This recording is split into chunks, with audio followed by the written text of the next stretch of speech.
Hi.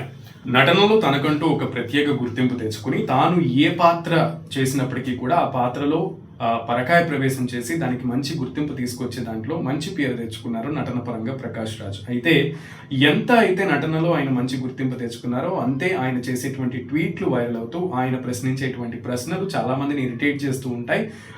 ముఖ్యంగా social ఎలిమెంట్స్ని ఆయన target చేస్తూ లేదా విద్యార్థులకి ఆయన సపోర్ట్ చేస్తూ కొన్ని రాజకీయ పార్టీలని ఆయన టార్గెట్ చేస్తూ చేసేటువంటి విమర్శలు, ముఖ్యంగా పవన్ కళ్యాణ్ మీద చేసేటువంటి ఆయన ట్వీట్లు చాలా మందిని ఇరిటేట్ చేస్తూ ఉంటాయి అన్నమాట. ఆ విధంగా ప్రకాష్ రాజ్ ఎప్పుడు కూడా సోషల్ మీడియాలో యాక్టివ్గా ఉంటూ ఉంటారు, ప్రశ్నలకి సమాధానాలు సంధిస్తూ లేదా ఆయన ప్రశ్నిస్తూ.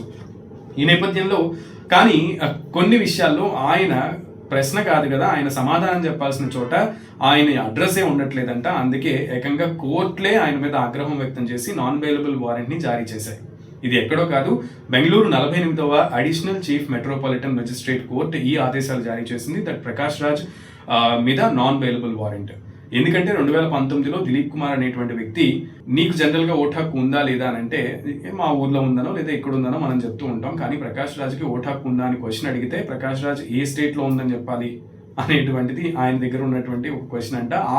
ఆ విషయానికి సంబంధించి దిలీప్ కుమార్ అనేటువంటి వ్యక్తి 2019లో అటు ఎస్సీకి కానీ లేదా ఎలక్షన్ కమిషన్కి ఈసీకి కానీ సిఈసికి ఎస్ఈసికి ఆయన ఫిర్యాదులు చేసినా స్పందించకపోవడంతో కోర్టు మెట్లు ఎక్కారు దిలీప్ కుమార్ అనేటువంటి వ్యక్తి.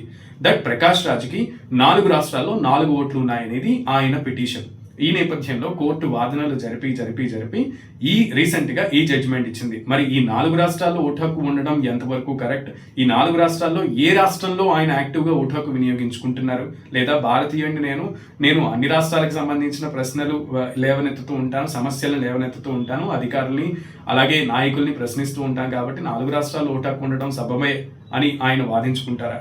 ఈ విషయంలో కోర్టు ఇచ్చినటువంటి నాన్ బెయిలబుల్ వారెంట్కి సంబంధించి ఆయన రిప్లై ఎలా ఉండబోతోంది?